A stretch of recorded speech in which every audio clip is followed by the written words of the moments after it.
নমস্কার বন্ধুরা, কেমন আছেন সবাই? সোফিয়ার সাতকাহনে আপনাদের সবাইকে স্বাগত জানাই। বন্ধুরা, ভিডিও করতে বসেছি ঠিক কথা, কিন্তু চতুর্দিকে সাংঘাতিক একটা মাইকের দাপট চলছে। একটা মনে হয় কাছাকাছি কোনো বার্থডে ছিল, আর জানেনই তো সেই বক্স, সাংঘাতিক বক্স এতক্ষণ বাজলো, অনেকটা রাত হয়ে গেছে। বক্সের দাপট কিছুটা কমেছে, তারপর বসেছি, তারপরেও একটা কোথাও থেকে কীর্তনের আওয়াজ আসছে। জানি না সেটা আপনাদের কান অবধি পৌঁছাবে কিনা। তো চলুন, আগের ঘটনা আপনাদের ভালো লেগেছে, প্রচুর কমেন্ট পেয়েছি, প্রচুরই কমেন্ট পেয়েছি এবং উত্তর দেওয়ারও চেষ্টা করেছি। আজকের ঘটনা বলতে চলেছি আমার সেই ভীষণ প্রিয় একজন মানুষ, আমার বোন মনোমিতা ভট্টাচার্যের বাবার সাথে ঘটে যাওয়া একটি ঘটনা। তা ঘটনাটা হচ্ছে গুরুদাস পার্ক সংলগ্ন, বা ফুলবাগান চত্বরও বলতে পারি। আর আমার বাড়ির একদমই ঢিলছোড়া দূরত্বে বলা যেতে পারে একটি মঞ্চ আছে বলতে পারি। হ্যাঁ, তো সেই মঞ্চটা, মঞ্চ বললেও সেখানে থিয়েটার হতো বলে জানা নেই, আমার একদমই জানা নেই। ওটা একটা কমিউনিটি হল টাইপের, বুঝতে পারলেন। ওখানে বিভিন্ন হয়তো নাটক টাটক এই সমস্ত হয়তো হয়, তো কিন্তু নাচ গান, হ্যাঁ, এইগুলো সমস্ত হয় যতটুকু এলাকাবাসী হিসাবে আমি আমার নলেজে আছে। কিন্তু ওটাকে ওই একটা নাম দিয়ে ওটাকে মঞ্চ বলা হয়। তো ওইখানে বাড়িটা হচ্ছে 3তলা বাড়ি।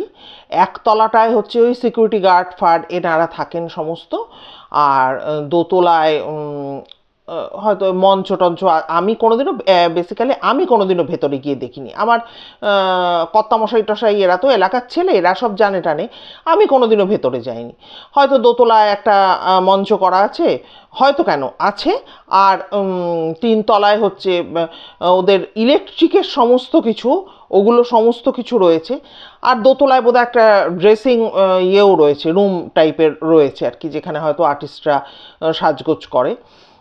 তো ব্যাপার হচ্ছে এই আমি লক্ষ্য করতাম যে এই যে শীতকালে হয় না যে নাটক ওখানে হতো, বিভিন্ন গোষ্ঠী থেকে তারা নাটক করতেন। মানে আমি বলছি এই কারণে, ওই বাইরে যে প্ল্যাকার্ড এইগুলো আটকানো হয় সেইগুলোর ভিত্তিতে আমি বলতে পারছি যে কখনো কখনো এগুলো আমার চোখে পড়েছে।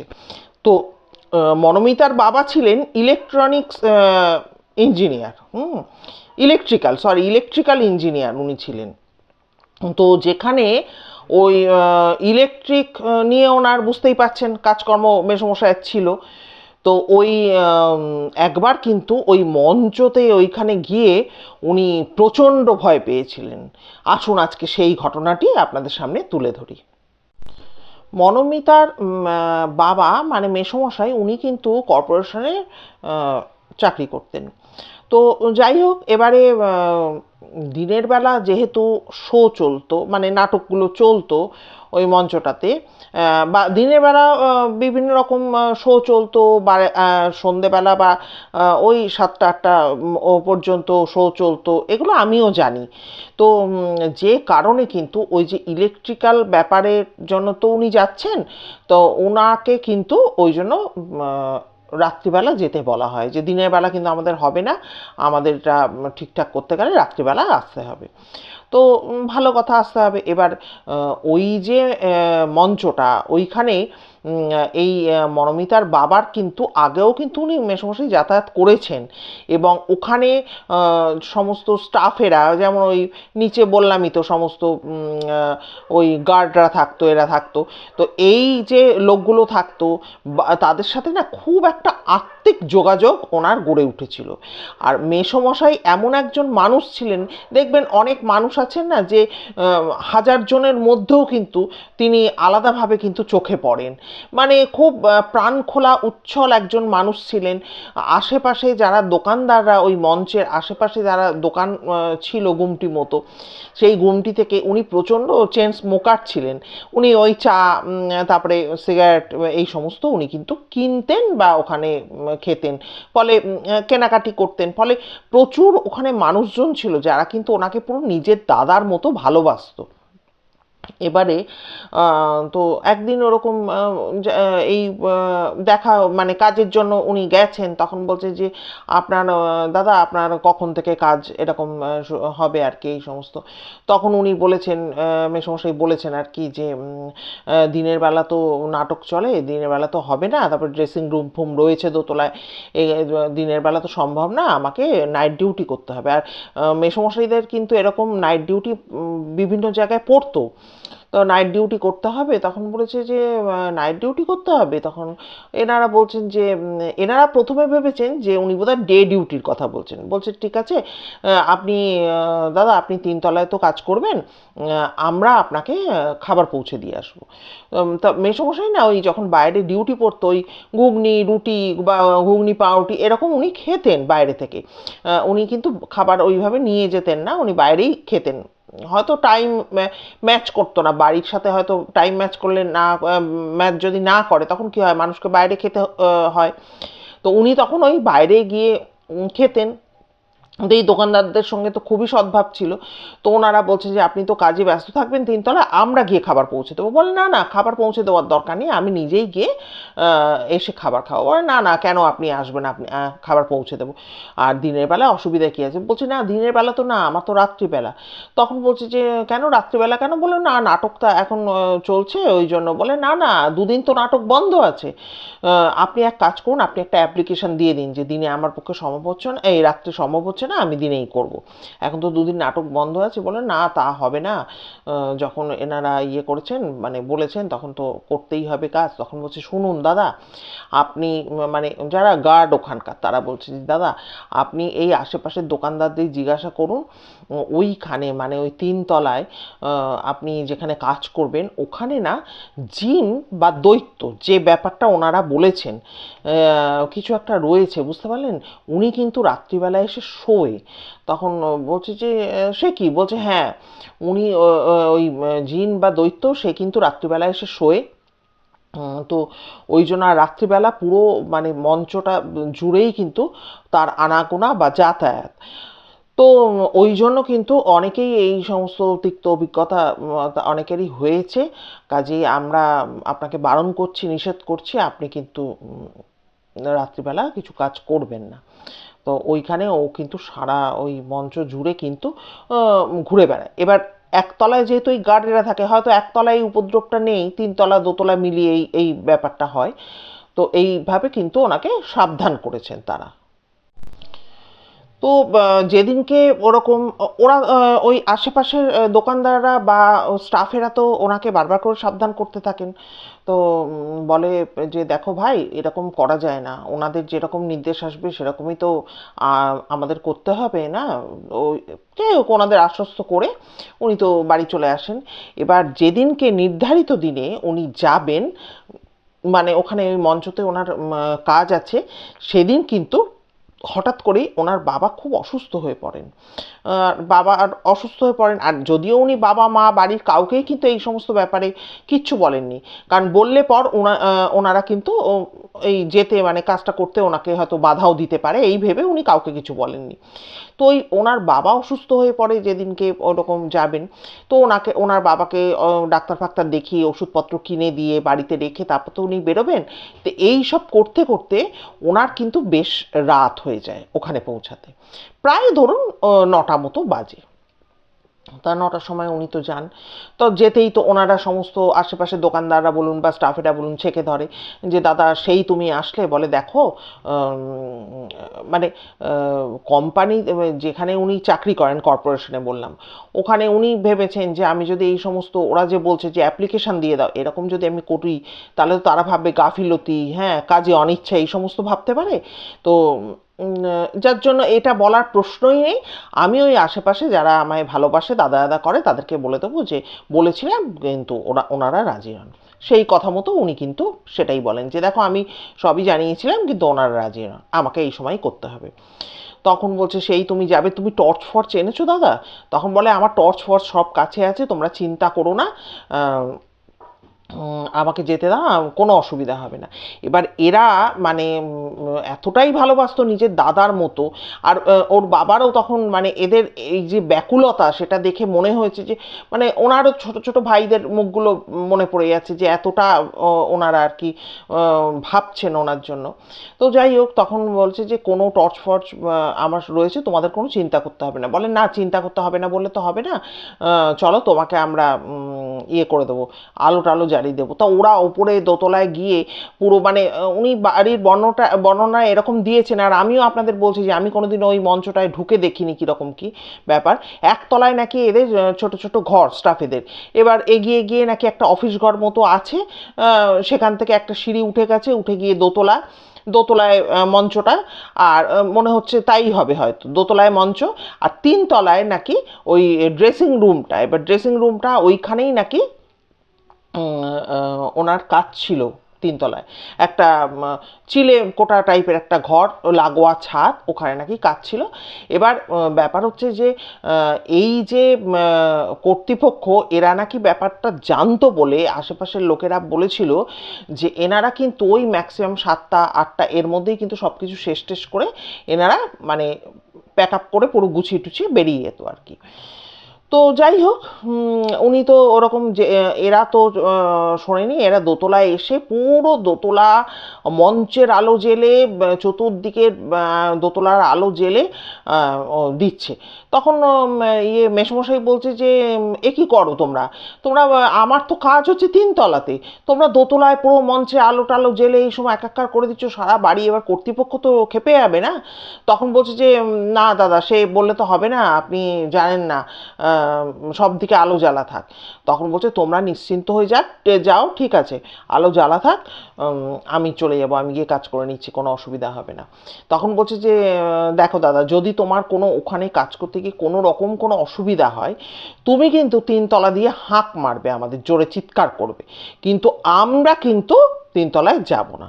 হ্যাঁ, আমরা সাড়া দেবো কিন্তু 3তলায় যাব না, তুমি কিন্তু জোরে জোরে আমাদের ডাকবে, আলো তো জ্বালাই রইল, তুমি এবার কাজ করো। তো যাই হোক, এবার এনারা যখন চলে গেছেন তখন উনি কিন্তু এক এক করে লাইটগুলো নিভিয়ে দিয়েছেন, যে বেকার বেকার একটা মঞ্চ মানে সেখানে কত পাওয়ারের আলো জ্বলছে, সব জ্বলছে, আর উনি নিজে একজন যেহেতু ইলেকট্রিকের লোক, তিনি তো বোঝেন যে কতটা মিটার উঠছে এই সমস্ত কথা, বা কর্তৃপক্ষ যদি কিছু বলে, নানানটা ইয়ে থাকে তো মানে ব্যাপার থাকে।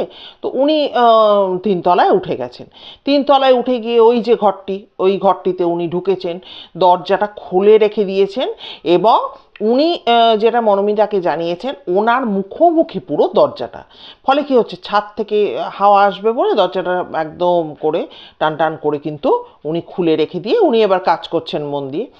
এবার কিছুক্ষণ বাদে উনি লক্ষ্য করেন catch catch catch catch catch catch করে আস্তে আস্তে কিন্তু দরজাটা বন্ধ হয়ে গেল। যখন দরজাটা খুলে গেল তখন তো মেসমশাই তো একটু অবাক হলো যে দরজাটা খুলে মানে দরজাটা তো খোলা ছিল। হ্যাঁ, দরজাটা যখন ক্যাচ ক্যাচ করে বন্ধ হয়ে গেল তখন কিন্তু মেসমশাই তো একটু অবাকই হলো যে বাবা, দরজাটা বন্ধ হয়ে গেল। তো উনি আবার কিন্তু উঠে গিয়ে দরজাটাকে খুলে দিয়ে আসলেন। এবার কি, উনি ওনার মুখটা হচ্ছে দেয়ালের দিকে মুখ, যেমন ধরুন এই দেয়ালের দিকে মুখ, মাথাটা ঘোরালে উনি খোলা দরজাটা দেখতে পাচ্ছেন। এইভাবে উনি যেই খুলে দিয়ে এসে আবার কাজ করতে শুরু করেছেন, আবার কিন্তু ওই catch catch catch catch catch catch আওয়াজ হয়ে আবার বন্ধ হয়ে যাচ্ছে। এভাবে 3বার 4বার 5বার যখন হয় ব্যাপারটা, তখন কিন্তু ওনার একটা ডাউট আস্তে আস্তে তৈরি হয় বা দানা বাঁধে যে ছাদের দরজাটা খুলে দিয়েছেন উনি হাওয়াটা আসার জন্য, কিন্তু উনি তো ছাদের সোজাসুজিই প্রায় বলতে গেলে বসে আছেন, এক ফোঁটা হাওয়া বাতাস কিচ্ছু তো ওনার গায়ে লাগছে না, উনি ওনার মতো ড্রিল করছেন, কাজ করছেন, তার দরজাটা বন্ধ হয়ে যাচ্ছে কিভাবে? এরপরে উনি কি করেন, মনোমিতা যেটা বলেছে আপনারা হয়তো বুঝতে পারেন, আমার ঠিক মাথায় এই জায়গাটা ঢুকছে না। মনোমিতা বলেছে যে এখন যেরকম টিউবলাইটগুলো হয় আমাদের প্রত্যেকের বাড়িতে, যে টিউবলাইটগুলো থাকে, তখনকার নাকি ওই কাঠের ফ্রেমের মধ্যে নাকি টিউব আটকানো থাকতো কোনো একটা ক্লিপের সাহায্যে। ওই ধরনের কোনো, ধরুন একটা কোনো ক্লিপ, হ্যাঁ, ওই ক্লিপ দিয়ে এবার ওই মেসমশাই কী করেছেন, দরজাটা আটকে দিয়েছেন। আটকে দিয়ে আবার তো কাজ করছেন। এবারে উনি ভাবছেন যে হয়তো হাওয়া আসছে, আমি হয়তো ফিল করতে পারছি না, থাকে ক্লিপ আটকে দিয়ে আর অসুবিধা হবে না। ওমা, উনি দেখছেন যে ক্লিপ ফ্লিপ সরিয়ে আবার দরজা বন্ধ হয়ে যাচ্ছে। হ্যাঁ, এরপরে কিন্তু ওনার একটা ফিলিংস তৈরি হয় যে ওনাকে কিন্তু দরজার বাইরে থেকে কেউ একটা দেখছে। এবার আপনারা লক্ষ্য করবেন, ধরুন আপনি হয়তো পেছন দিকে ফিরে গ্যাসের দিকে মুখ করে রান্না করছেন, দেখবেন রান্নাঘরের দরজায় এসে কেউ দাঁড়ালো, আপনার বাড়িরই কোনো মেম্বার হয়তো এসে দাঁড়ালো। আপনি কিন্তু সে কোনো আওয়াজ না করলেও আপনার রান্না করাকালীনই আপনার মনে হবে কেউ কিন্তু একটা এসে দরজায় দাঁড়িয়েছে। এটা তো আমাদের হয়, আমরা কিন্তু বুঝতে পারি, যেটাকে সিক্স সেন্স বলছে। তো ওরকম সিক্স সেন্স দ্বারা ওনার কিন্তু মনে হয়েছে ওনাকে অলক্ষ্য থেকে, মানে কেউ একজন যেন মানে ওনাকে দূর থেকে কিন্তু লক্ষ্য করছে। তো এরকম যখন ওনার ইয়ে তৈরি হয়েছে যে কেউ একটা ওনাকে দেখছে, তখন আর ছাদটা, মানে ঘর লাগোয়া যে ছাদটা, ওখানে কিন্তু একটা জিরো ল্যাম্প জ্বলছে ছাদে, আর উনি যে কাজ করছেন ঘরে কিন্তু আলো জ্বলছে। তো ওনার যখন এটা এই ধরনের একটা ফিলিংস তৈরি হচ্ছে, এবং তখন কিন্তু ওই নিচে যারা ওনাকে বারবার করে সাবধান করেছিল সেই কথাগুলো কিন্তু ওনার মাথায় আসছে। কিন্তু মেসোমশাই নিজে যেমন আধ্যাত্মিক একজন মানুষ বলা চলে, কারণ উনি পুজো পাঠ এই সমস্ত জানতেন, করতেন। আর মনোমিতার বাবার অনেক ঘটনা আমার এই চ্যানেলে আমি বলেছি, এবং এই যে একটা কি বলবো, এই এন্টিটির উপস্থিতি, এটাকেও কিন্তু উনি মানতেন, মানতেন না তা কিন্তু নয়, উনি অনেকবার এরকম খপ্পরে পড়েছিলেন। তো উনি সবটুকু জানতেন, কিন্তু অসম্ভব উনি যুক্তিবাদী একজন মানুষ ছিলেন, যে কারণে উনি তখন কি করেন, যখন উনি ফিল করেন ওনাকে কেউ দেখছে, তখন উনি উঠে গিয়ে দরজাটা বন্ধ করে দিয়ে ছিটকানি এঁটে দেন। কিন্তু অদ্ভুত ব্যাপার, কিছুক্ষণ বাদে উনি লক্ষ্য করেন যে ছিটকানি কোনো একটা অদ্ভুত উপায় ছিটকানি পর্যন্ত খুলে আবার সেই কিন্তু catch catch catch catch catch catch করে দরজাটা হাট হয়ে কিন্তু খুলে যায়। ভাবুন একবার, খোদ কলকাতার বুকে, যেখানে আমি বলছি যে আমার বাড়ির সংলগ্ন ওই মঞ্চটা, সেখানে এই রাত্রিবেলা উনি কি পরিস্থিতির মধ্যে পড়ে গেছিলেন। এবারে কি হলো, ওই আবার কিন্তু উনি উঠে, মেসোমশাই উঠে কিন্তু দরজাটা আবার কিন্তু ছিটকানি দিয়ে দিলেন। এবারে উনি দেখলেন কিন্তু ছিটকানিটা খুলে গেল, এবং উনি পরিষ্কার এবার ফিল করলেন যে ঘরের মধ্যে কারো এন্ট্রি ঘটলো। ঘরের মধ্যে কোনো মানে আলো জ্বলছে, উনি ওনার মুখটা তো বললাম দেয়ালের দিকে, উনি ঘাড় ঘুরিয়ে যখন দেখছেন দরজার দিকে, উনি কাউকে দেখতে পাচ্ছেন না। কিন্তু অদ্ভুত ব্যাপার হচ্ছে, দেখবেন ছোট শিশুরা যখন বায়না করে তখন কিন্তু পাগুলোকে দুপ দুপ দুপ দুপ করে কিন্তু ঠোকে, এটা লক্ষ্য করবেন। সেইভাবে কিন্তু পরিষ্কার পায়ের কিন্তু উনি আওয়াজ পেলেন যে কেউ একটা কিন্তু এই রুমে প্রবেশ করলো। এরপরে তো উনি তো, ওনার চরম ভয় লাগতে লাগলো, শিরদাঁড়া দিয়ে হিমশীতল স্রোত নেমে যাচ্ছে।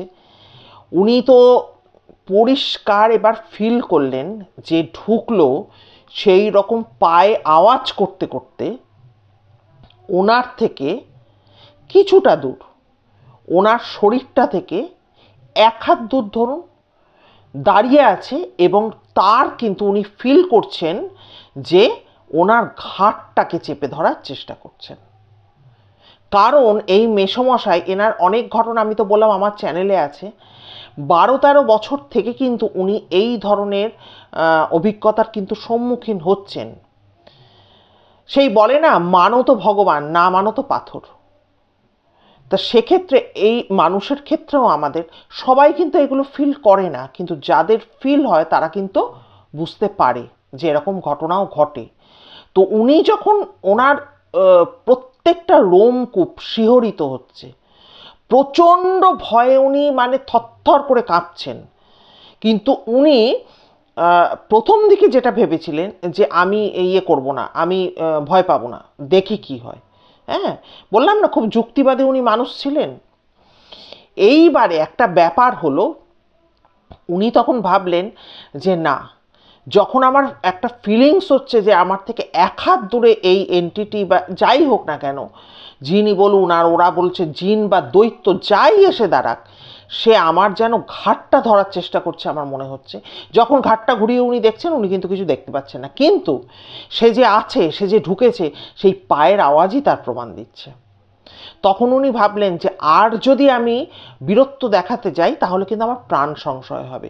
উনি ঝটপট কিন্তু ওনার সমস্ত যন্ত্রপাতি যা যা উনি বার করেছিলেন সেগুলো ব্যাগে ভরা কিন্তু শুরু করে দেন। এবার ব্যাগে ভরে নিয়ে উনি চিন্তা করতে থাকেন যে আমি একটা জিনিস যেটা আপনাদের বলতে ভুলে গেছি, সেটা হচ্ছে দোতলা থেকে 3 তলায় ওঠার যে সিঁড়িটা ওই মঞ্চেতে ছিল, সেটা কিন্তু হচ্ছে লোহার পেঁচানো সিঁড়ি, যেটা আপনারা অনেকেই এই পেঁচানো সিঁড়ির সাথে হয়তো পরিচিত আছেন। তো এই মেসমশাইদের বাড়িতেও কিন্তু এরকম নাকি লোহার একটি পেঁচানো সিঁড়ি ছিল। তো ওনার অভিজ্ঞতা ছিল, উনি তো ওঠার সময় উঠে এসছেন।